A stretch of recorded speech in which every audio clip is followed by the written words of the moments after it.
Bien, estamos ahora con Susana Silva Hasenbach, que es coordinadora de la Comisión de Alto Nivel Anticorrupción. Susana, buenas noches, ¿qué tal? ¿Cómo estás? Encantada. Bueno, hoy día se ha presentado el plan anticorrupción.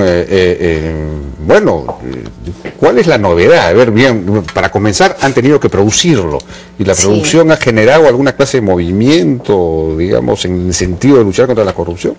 A ver, bueno, en primer lugar, nosotros estamos muy contentos en la comisión. Yo te he informado que en esa comisión participamos 14, 15 entidades, los mismos titulares, y estamos muy contentos después de todo un proceso participativo, un proceso de diálogo, haber llegado finalmente a este producto final. ¿Cuál es la razón de tener un nuevo plan anticorrupción? Hoy día alguien me preguntaba, me decía, ¿por qué el plan anterior no sirvió? No se trata de eso. Hubo un plan 2008-2011, pero justamente el periodo de vigencia culminó en el 2011.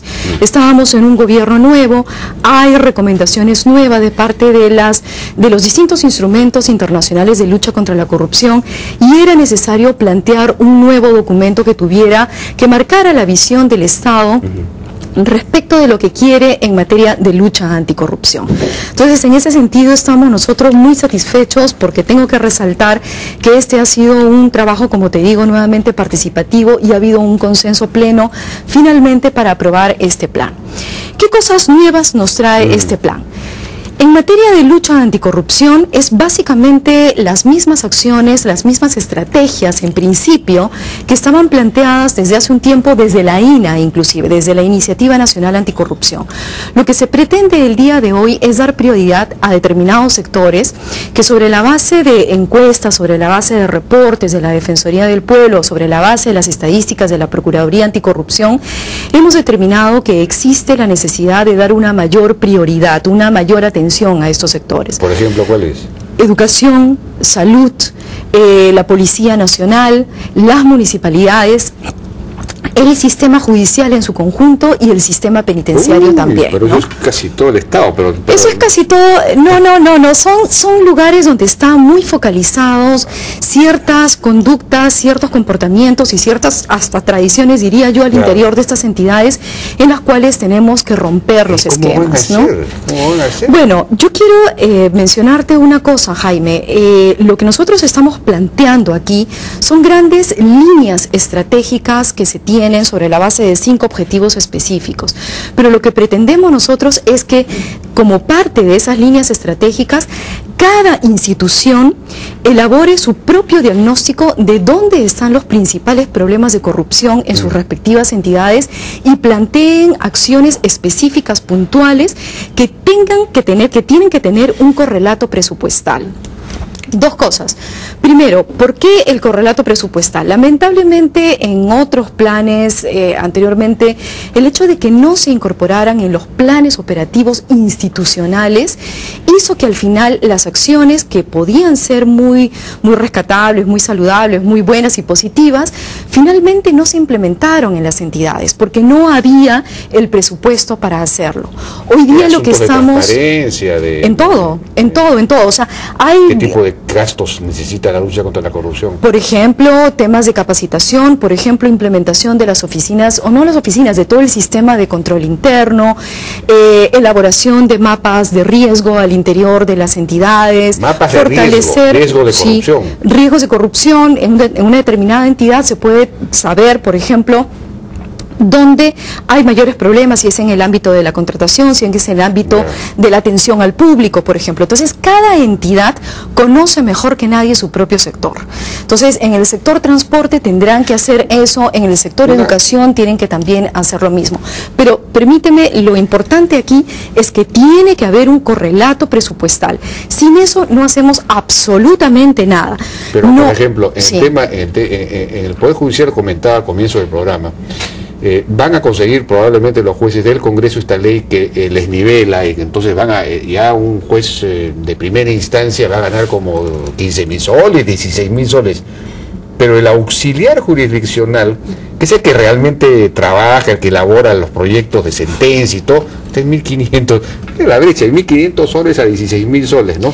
Entonces, ahí se necesita presupuesto no para luchar contra la corrupción, sino, digamos, la corrupción se aloja ahí, es decir, tú tienes que, tú vas y coimeas, pues, le das su platita, y con eso todo se mueve así. Entonces, el fenómeno de la corrupción, como tú bien dices, tiene distintas causas, distintas manifestaciones, y una de las tantísimas cosas que se tiene que hacer para luchar contra la corrupción es fortalecer todo el sistema de recursos humanos. Ciertamente, tú estás en lo cierto. Y cuando hablamos del sistema de recursos humanos, específicamente en el caso del Poder Judicial, sí, pues no solamente son los magistrados, sino también el personal administrativo. Hay todo un proceso de reforma administrativo jurisdiccional, los que redactan las sentencias y todo eso, que son los que ganan 1.000 soles, 1.500. En este plan, justamente, una de las líneas que se abordan es fortalecer todo el sistema de servicio civil. Hay una ley que está a puertas de ser expedida y ciertamente se tiene, es la vértebra, la columna vertebral de la estructura del Estado, los recursos humanos. En educación, por ejemplo, la educación está en manos de las regiones, ya no está en manos del ministerio, entonces con quién tiene que trabajar, y la corrupción que hay en las UGELs, no, es una cosa terrible. No, claro, en la propia Defensoría del Pueblo, tú recordarás cuando yo he estado ahí, hemos abordado contigo mismo este tema, y es algo sumamente complejo, porque no solamente tenemos al interior del sector educación o en otros sectores una corrupción sistémica organizada, sino también una corrupción que es más individual. Nosotros ahí dividimos distintos niveles. Corrupción a gran escala o gran corrupción que tiene que ver con un nivel de organización al interior de determinados sectores, pero también la corrupción esa pequeña, individual, que está generada básicamente por carencias económicas y que lo hace una determinada persona tratando en lo posible de que no lo vea su vecino o su compañero.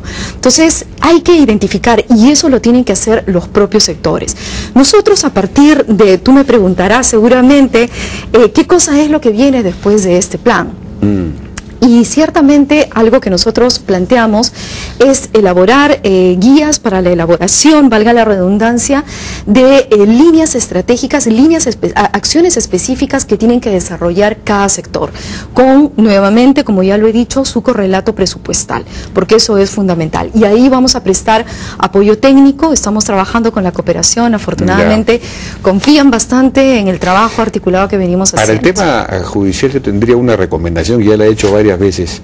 Hay un estudio hecho por un antropólogo que se llama Haris Mujica, que se llama Microredes de la corrupción en el Poder Judicial, que es el tipo se ha pasado 2 años haciendo una etnografía, entonces sabe cómo funciona todo.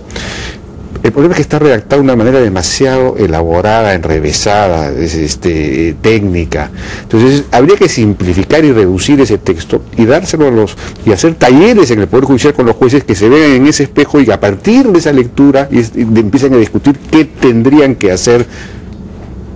Ahí se van a descubrir, pero así somos. A ver, mira, te digo, mencionas al doctor Haris Mujica, él es uno de los que ha colaborado con nosotros en la elaboración del plan, es un excelente profesional, nosotros estamos muy satisfechos de haber trabajado con él, y no creo que sea tan técnica su fórmula o su forma de redacción, al contrario, yo lo he visto muy sencillo, y lo vas a encontrar en el plan. Tú eres un genio, pero imagínate, yo desde ya te entrego una copia de lo que es el Plan Nacional de Lucha Anticorrupción, pero con relación al Poder Judicial, permíteme decirte que dentro de algunas acciones operativas específicas que ha planteado el Poder Judicial, y a mí me da mucho gusto, es la identificación de focos sensibles de corrupción interna. Creo que es necesario, para luchar contra la corrupción, nuevamente saber sobre ¿qué bases nosotros estamos trabajando? Necesitamos conocer al enemigo.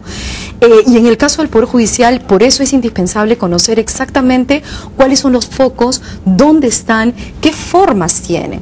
Nosotros, y también he venido a conversar contigo sobre lo que es las encuestas anticorrupción, que se basan en percepciones y son muy importantes, pero lo que nosotros necesitamos generar, Jaime, y lo decimos muy claramente en el informe, necesitamos generar data objetiva respecto de cómo es que está dada la corrupción en nuestro país. Para eso necesitamos estadísticas del Poder Judicial, estadísticas de las investigaciones del Ministerio Público, estadísticas de la Procuraduría Anticorrupción, corrupción. Y estudios antropológicos. Y estudios antropológicos seguramente. Porque eso te van a describir mucho mejor que cualquier estadística. Es que lo que necesitamos saber es de qué tipo de funcionarios o servidores públicos estamos hablando, si están concentrada la corrupción en los servidores, en los funcionarios de confianza, o es más bien a nivel operativo, a nivel administrativo, en qué regímenes se encuentran, cuáles son las principales modalidades en las cuales ellos incurren, eso con la finalidad de plantear políticas públicas. Hay un sistema nacional de denuncias, se supone. El SINAT,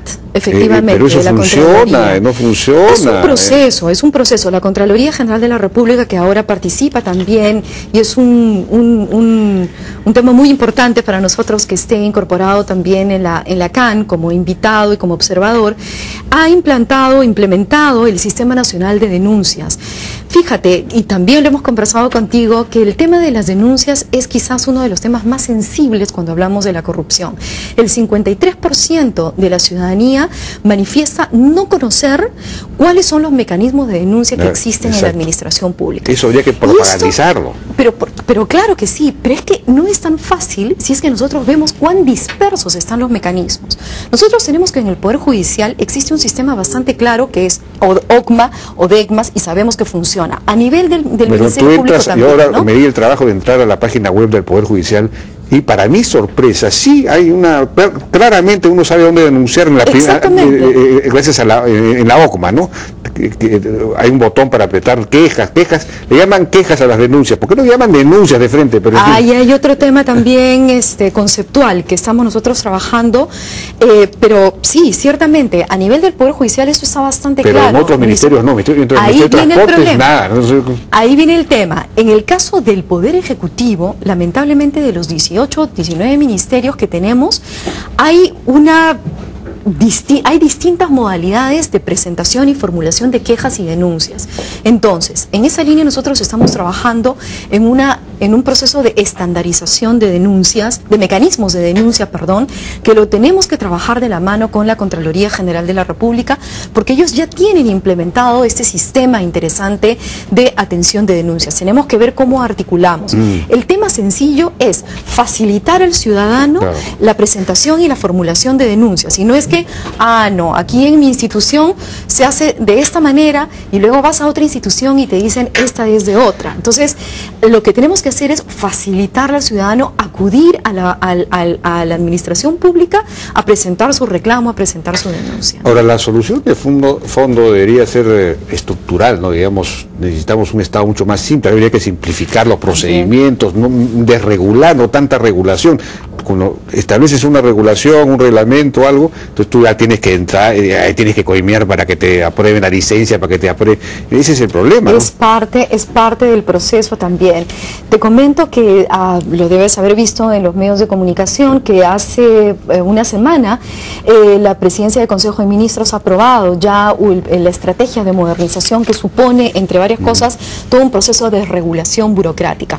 Lamentablemente los procesos no se dan de la noche a la mañana, son nuevamente procesos y tardan un tiempo, pero sí quiero decirte, Jaime, que hoy en día hay una firme voluntad política de trabajar de manera muy activa, muy clara, para modernizar la administración pública, para desregularizarla, para hacerla mucho más sencilla al ciudadano, y todo de cara a luchar contra la corrupción. Creo que eso... Ojalá que sea realmente. Va a ser así, Una última pregunta y brevemente, por favor, el asunto, la OCE, las contrataciones, las obras, ahí hay mucha corrupción, ¿no es cierto?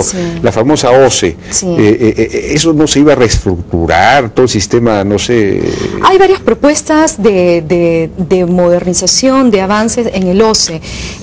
Hay una presidenta ejecutiva que es una excelente profesional, y yo creo que está conduciendo al OCE en un buen camino. Ellos están incorporando también a la comisión, vamos a apoyar, vamos a trabajar juntos en esto. Hay todo un proceso que se está planteando de acompañamiento técnico a los operadores que se encargan de las compras públicas, pero también de certificación a los operadores que se encargan de las compras públicas, y yo creo que eso es fundamental. Hay otros temas, sí, que son un poco más complejos, que se están planteando para repotenciar y utilizar mejor todo lo que está en el SEACE, de de manera de crear un sistema de inteligencia de negocios, porque lamentablemente el SEACE en este momento no nos permite o no permite botar información que sirva para monitorear los procesos y los riesgos que existen al interior de las contrataciones. Entiendo y la lo he Contraloría conversado. sacó un portal que se llama Infobras, no Eso es excelente. No sé si está funcionando, si sirve o no sirve. Está funcionando, es excelente, es una herramienta estupenda. Yo te invito a que lo revises. Yo he entrado, sumamente útil porque permite al ciudadano ver una determinada obra en tiempo real, cómo está avanzando, y que no te digan las autoridades ya se ejecutó, ya se hizo, sino que sabes exactamente si es que se hizo o no se hizo, ¿no? Entonces permite también un acompañamiento de parte de la ciudadanía respecto de las obras y transparentar la información. A mí me parece sumamente la idea bueno. esta de una gran oficina nacional de compras, eso nunca se... Creo que se aprobó una ley.